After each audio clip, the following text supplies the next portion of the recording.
All right, welcome back to another edition of the End of Day Report with yours truly, Dex the Outgo Capitalist, aka the Vulcan, coming to you live from PulseWaveTrading.com, home of the world famous PulseWave Price Trigger Reports. All right, you know what it is, ladies and gentlemen. It is Thursday, time for some intraday price inflection points for Friday's trading. Tomorrow is Take Back Friday. It's been a very short weekend because of the holiday, very short week, trading week. So 4-day trading week.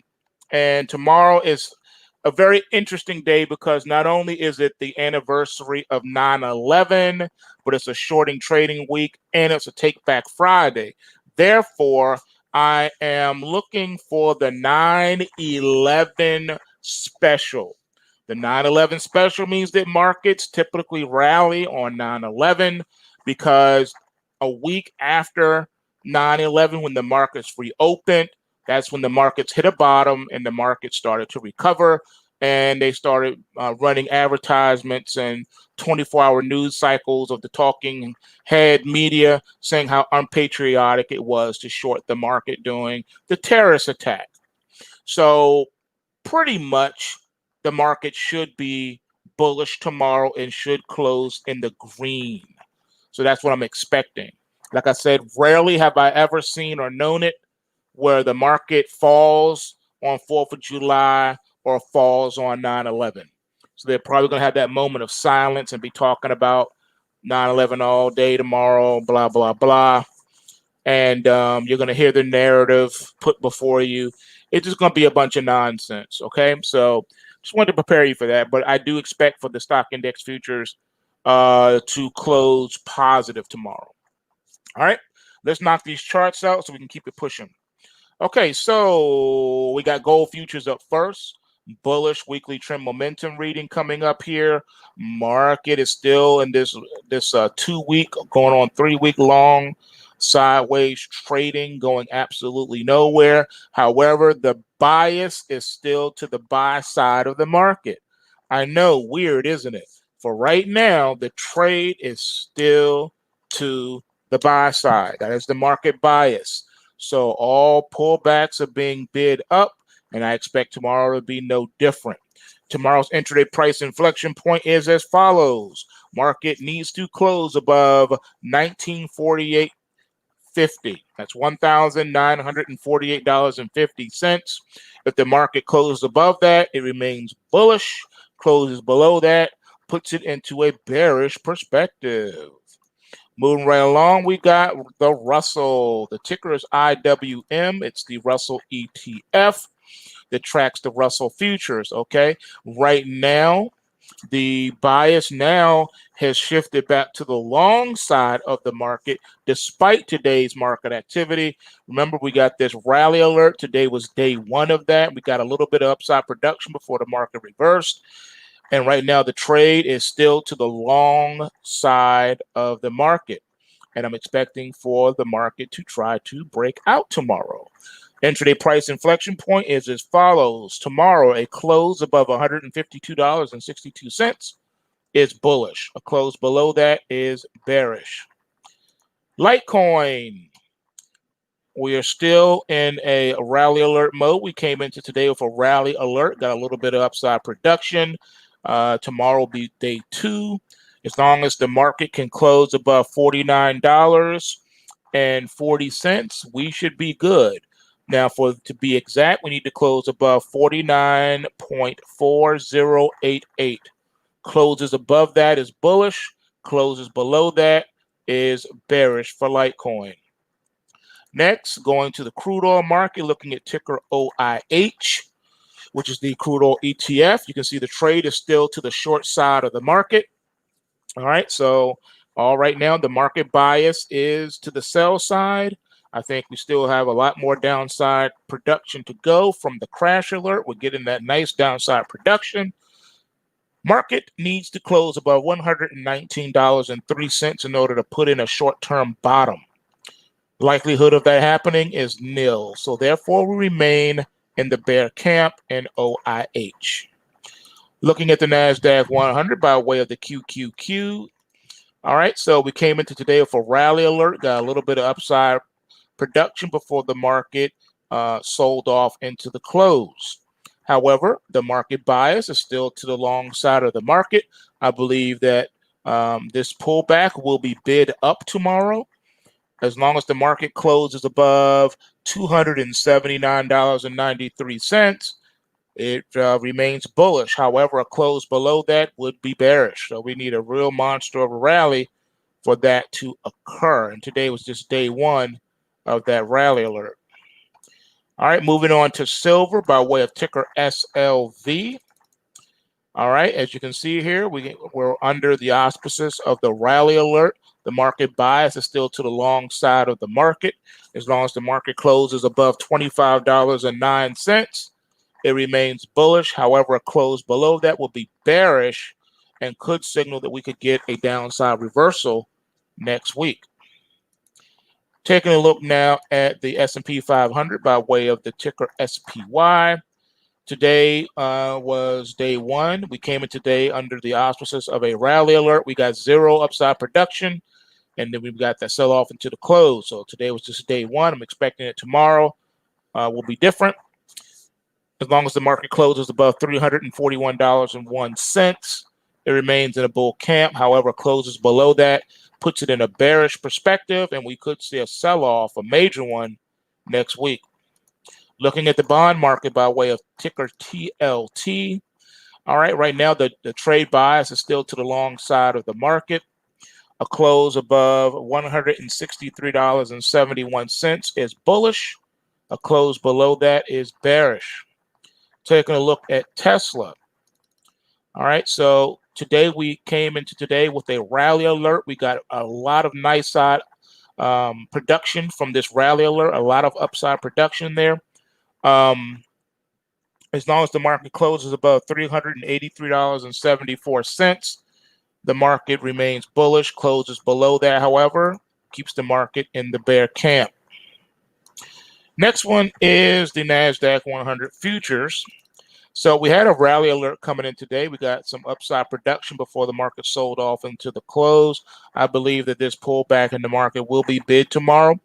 As long as the market can close above 11,415 and a quarter, the market will be in the bull camp.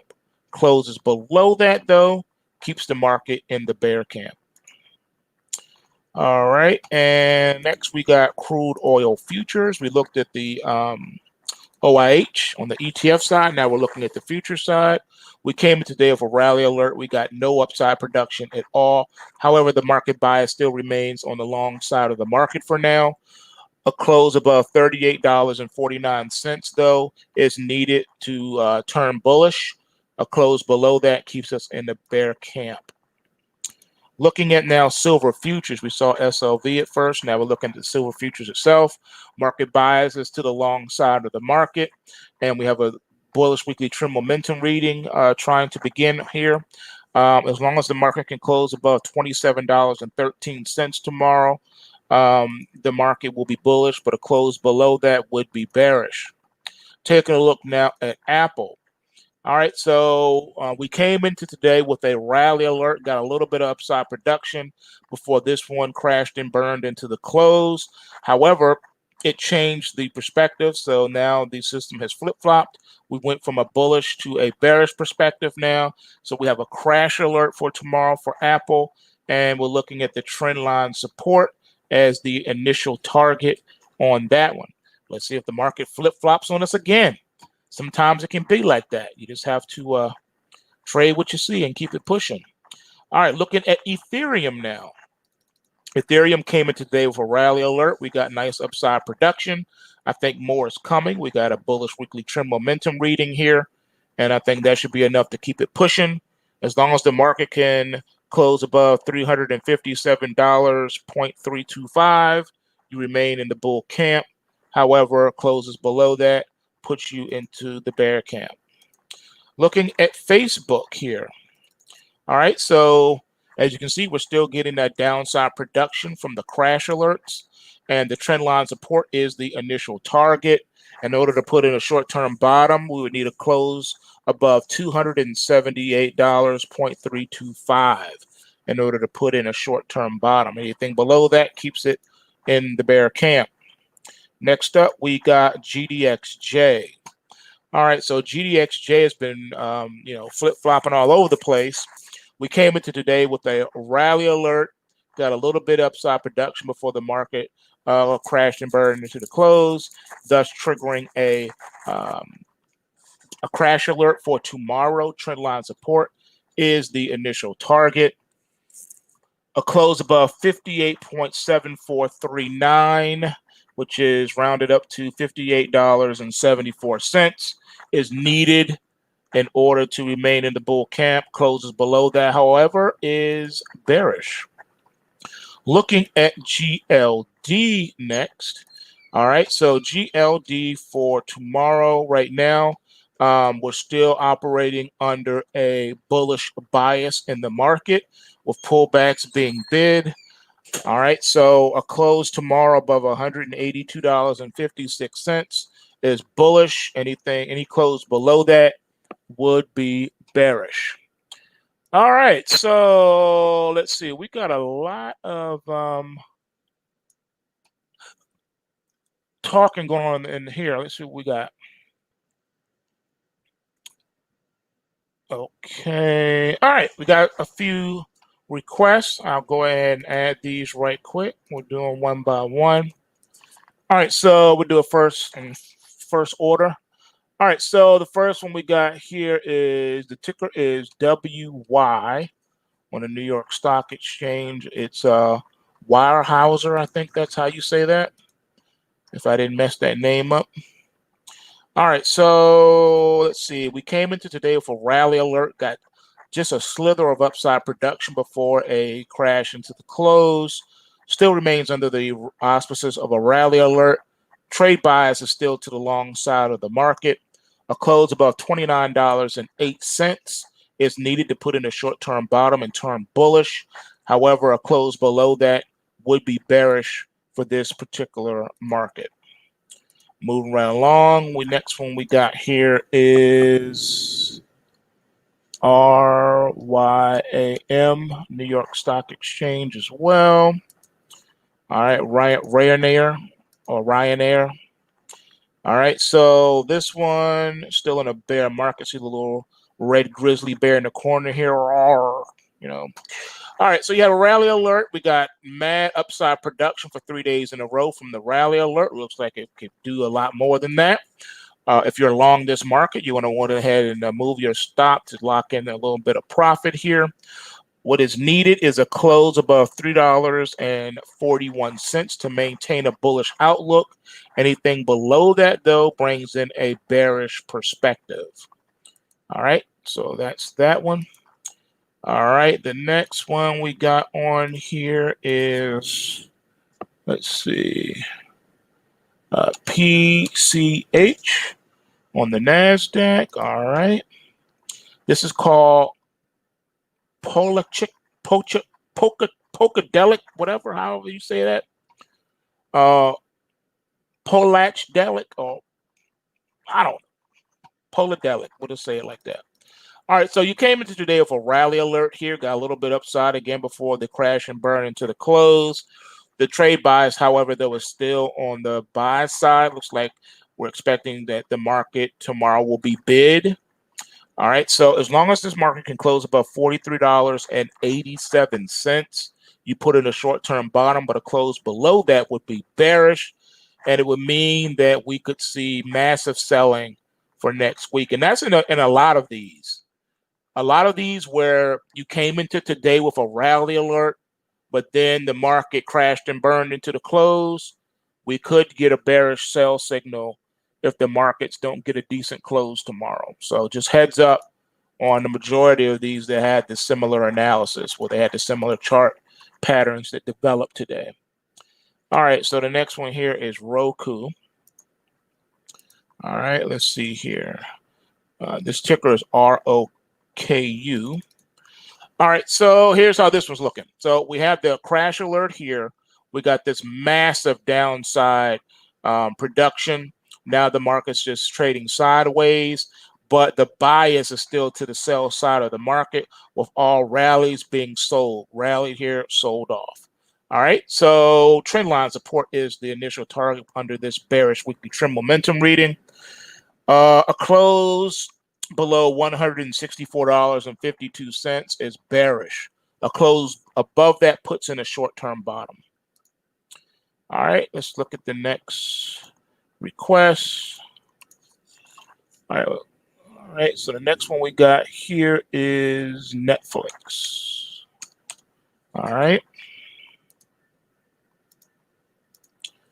All right, so Netflix, here we go. So again, crash alerts coming into the week, rallies being sold off. Man, this is a similar chart to the last one we just looked at. And as you can see here, we got a bearish weekly trend momentum reading.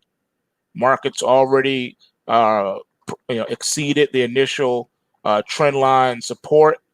And the bottom of the Kumo cloud, we have a close below the Kumo cloud. Now this is setting up for a massive leg down.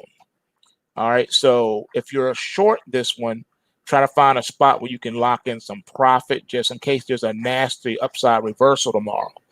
As long as this market stays below $507.84, though, it remains in the bear camp. A close above that puts in a short-term bottom and turns into a bullish perspective. All right, the next one we got here is WKHS. All right, Workhorse Group. All right, let's check this stock out. All right, so here's how this stock has performed with the system. We got a little bit of rally, then consolidation, then rally again. So this one has potential. It's in a bull market. All right, we'll give you a bull market. So here's what happened. We had this rally alert here. We got all this nice upside production, but now the bias has shifted to the sell side of the market.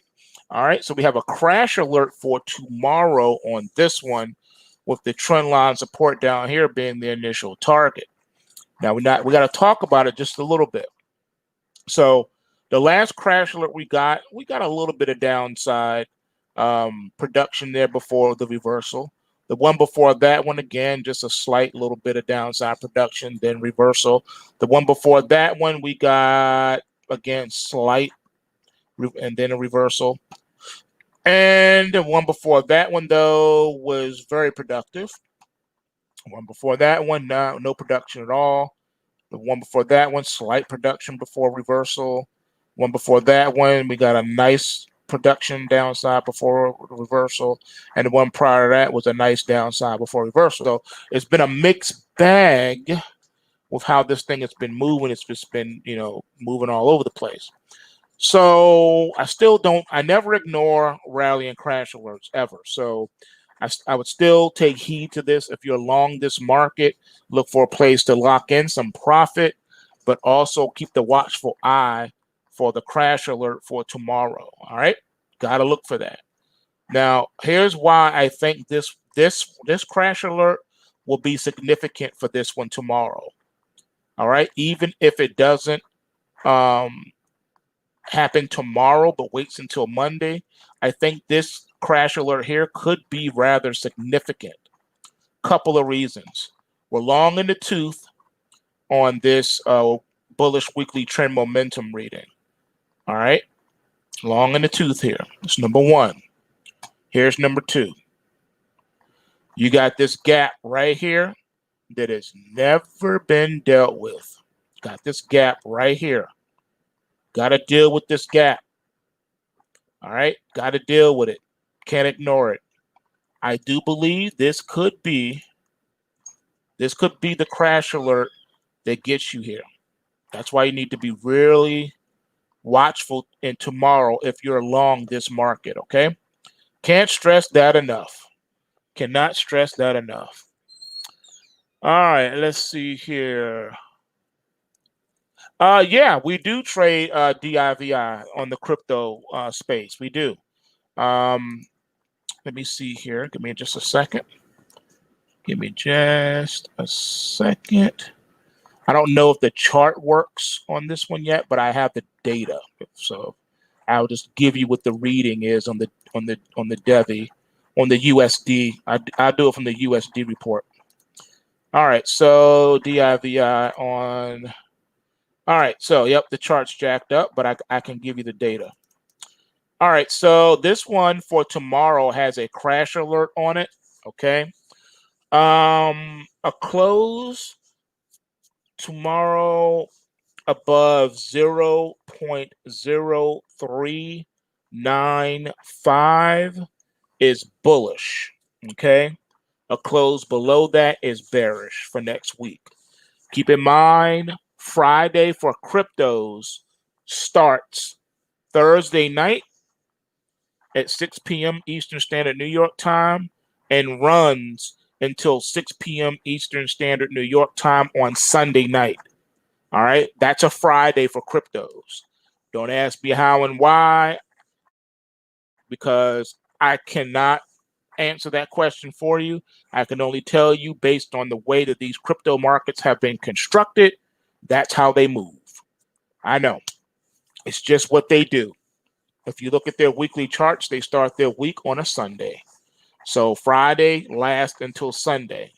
All right. So a Friday persists over the weekend for the cryptos. So they have until Sunday at 6 o'clock Eastern Standard New York time evening, Sunday evening, before their time runs out where they need to close above the numbers or below the numbers I gave you.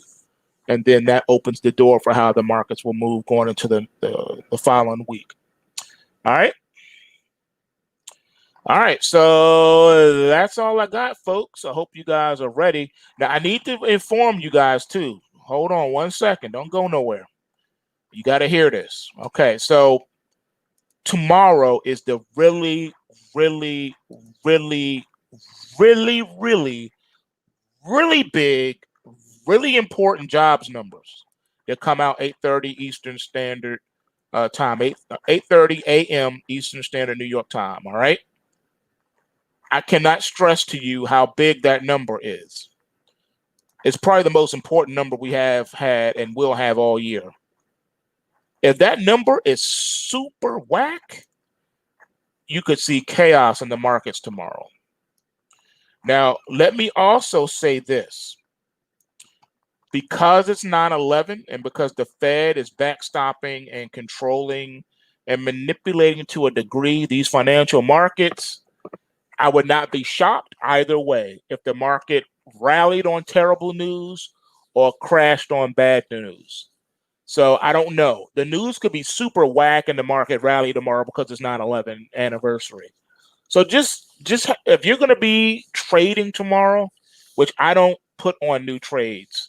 If I come into a Friday with trades already on and it looks like they may give me more money, I'll tighten up my stops so that if I do get stopped out, I'm getting stopped out with profit.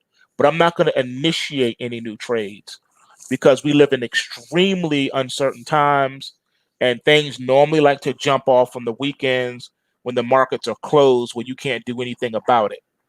So if you're going to be bold and you're going to trade and you're going to initiate new stuff, go right ahead. But for me, I don't do new stuff on the weekends, on Fridays. All right. So please be careful. Tomorrow could be a very volatile day, depending on, how what the news comes out to be and how people, you know, interpret that news. I'll put it like that. All right. If Just be prepared. Just be prepared for pretty much anything tomorrow. All right. I just want to stress that so you guys don't get in there and hurt yourself. All right. You got to be careful, be mindful of all reports. All right. Always be mindful of all the reports. Okay. Because you just don't know what the news is going to be. And even if you did know what the news was going to be, you have no idea how the market is going to react based on said news. Okay. And because you don't know what you don't know, you got to tread lightly because you have no way to know, um, you know, what's going to happen. Okay. and I want everybody to be safe. I don't want anybody to get their faces totally ripped off. All right. Some people, they don't care. They go hard. I don't. All right. So you got the CPI. You got the core CPI also. So I don't know. I don't know. You saw what happened today. All right. It was like a delayed reaction. We had those initial jobless claims that was, and the continuing claims, right? And it was looking real bad.